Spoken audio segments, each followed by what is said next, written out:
My name's Rhys Thomas, and I'm the Anaesthesia Quality and Safety Fellow at John Hunter Hospital. Now, it's not part of my official job description, but I consider a crucial part of my role to be hanging out on Twitter and keeping my finger on the pulse of the big issues confronting anaesthesia today.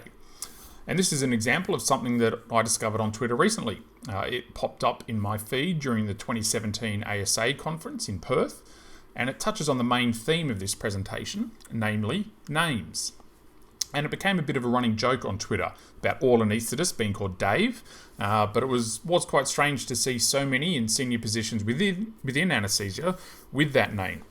But it also fed into some other ongoing Twitter discussions on names and the importance of knowing people's names and introducing ourselves to patients and staff and so on. So what's the big deal? What's in a name? Well, you probably don't necessarily give it much thought day to day, but using someone's name when you are chatting with them can actually be really important. Now, Dale Carnegie likes to use people's names to win friends and influence people, which is what most people seem to be trying to do on Twitter. But I do think he's onto something in that using people's names is important and not just for winning friends. But yeah, do we really do it in practice? Well, often we don't. We often fail to do this simple thing that at the end of the day is in some ways just being polite. Indeed, there's a geriatrician in the UK, Kate Granger, who noticed how many staff didn't introduce themselves when she was undergoing treatment, and she ended up starting this social media campaign to try and get healthcare staff introducing themselves to patients and family. It continues to gain momentum today, some 12 months after her death. And I think part of it is just that a standard, friendly introduction, it establishes rapport, opens the door for a more interactive conversation by both parties, and so there's a better exchange of relevant and important information. And there's some science to back this up. So this was a study from a little while back, and there's others out there that show that when you use someone's name, there is a unique brain activation pattern as compared to when someone else's name is used. And at one level, it's not really that surprising, but it does just highlight the importance of using someone's name when talking to them or trying to convey important information. They really will pay more attention if you use their name. And this is essentially a version or a variation of what's known as the cocktail party effect. In noisy situations, we are able to selectively tune our attention to the conversation that we are interested in and ignore the other conversations going on around us. But if in that context we hear our own name mentioned elsewhere, then our attention is automatically drawn to it.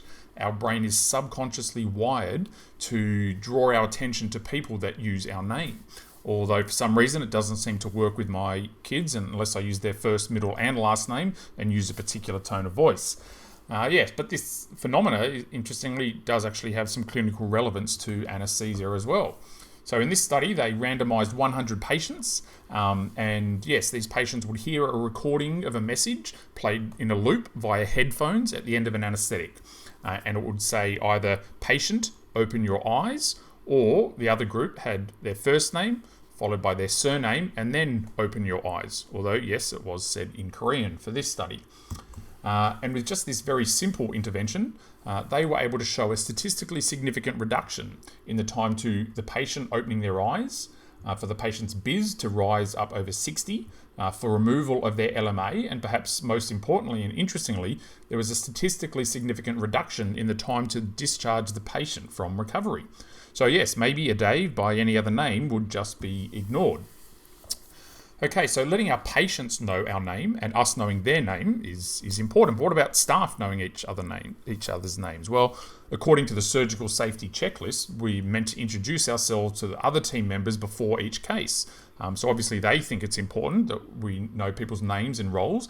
But if you're anything like me, then it's not uncommon to forget someone's name immediately after they have just told it to you. So while the checklist can be helpful, of course, assuming that it actually gets done every case, which we know it isn't, it's not perfect, and it still relies on human memory. And there are some other options that have been tried as well with varying degrees of success. In our theatres, we have a whiteboard where we can write down people's names next to their role, but often this is incomplete or not updated, particularly in situations where people are coming and going for lunch breaks, or in the emergency theatres where the surgeons might be different every case, and not to mention when there's an emergency call goes out and staff rush in, their names aren't going to be on the boards, and arguably it's more important that people know each other's names and roles then. What about name tags? Another very common tool that's used in healthcare, and it's something that we emphasise in our sim centre. Everybody has to wear a name tag, and in simulation there's this concept of fight like you train. So if we're training in situations where everybody knows each other's names, then really we need to try and do it in the real world as well to make our training most effective. And yes, like most things, there isn't an official policy on name tags. I'm sure your institution will have its own version. Yes, so this is our name badges as imagined at John Hunter. It's yes, quite detailed. But again, we know that name badges as done is usually very different. Even if you wear a name tag, it often gets covered by a jacket or a gown in theatres. And I've left badges attached to scrubs that have ended up in the laundry, never to be seen again. And it actually requires quite a bit of time and effort to get a replacement one.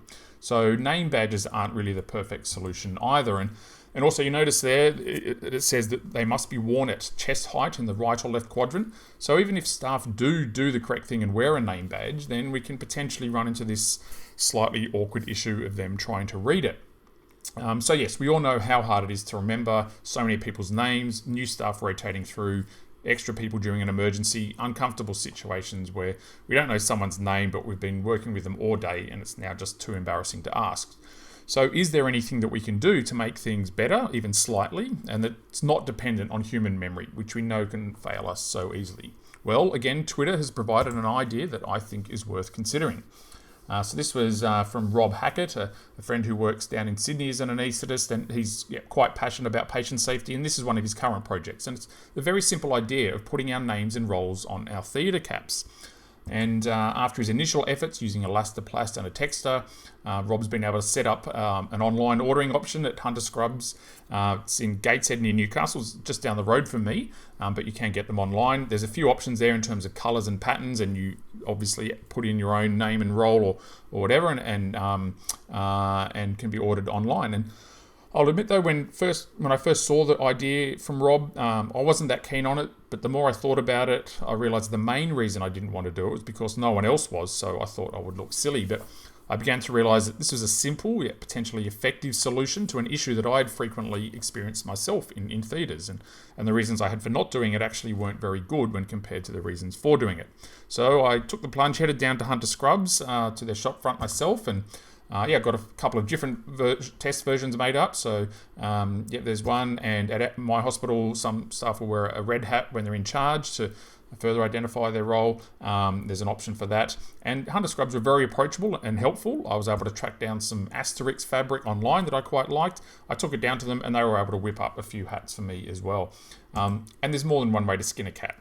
There are other options out there as well as Hunter Scrubs on Etsy, eBay, and I know a lot of doctors and nurses and so on that are quite handy with a sewing machine and making their own caps and selling them as well. So, and yes, you can use your first name, last name, nickname, with or without the doctor, throw in some personal touches. So I'm sure you'll be able to find an option that suits your personality and that you feel comfortable wearing. And I think it's a great opportunity to express some of our flair or creativity. We're all getting around in pretty much blue pajamas, let's face it. So it's really only our shoes and our caps that are one of the few ways that we can express some individuality in theatres. So I look forward to see what people come up with, and I know there are some very creative people in healthcare. And yes, many of you already have your own cloth caps, which is great. There are options to retrofit it. You can embroider names on or get the name printed out and make a patch and sew it onto your cap, or you might even be able to take your caps to places and get it directly printed straight onto them. And Rob's also looking at some sticker options for the disposable caps as well. So yes, I've worn mine around theatres a few times now, and yeah, it does seem to be gaining some momentum with a few other people keen on the idea. There's been a variety of feedback, lots of positive comments, might require an explanation as to why we're doing it. But there's some good conversations, and a lot of people related their own stories of embarrassing memory failures regarding names or situations where this kind of thing would have been quite useful. And so most people do seem to get the idea behind it and think it's a good one. And it's also very cheap and easy intervention that each of us can do as individuals and contribute to a change in culture over time.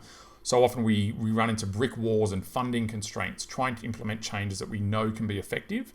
But here we can take the initiative ourselves and show that change can actually be simple and cheap.